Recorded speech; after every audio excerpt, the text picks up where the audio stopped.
আজকে সভাপতির আসন গ্রহণ করতেছে আমাদের শ্রমিক দল কমিটির সম্মানিত সভাপতি জনাব আনোয়ার হোসেন সহ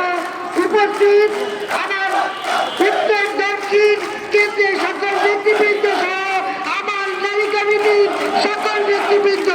সকলকে সংগ্রামী মে দিবসের সালাম। আজকের এই মে দিবসে আমাদের অঙ্গীকার হওয়া উচিত, আমরা যারা শ্রমজীবীদের কাজ করি এই নারী শ্রমিকদের জন্য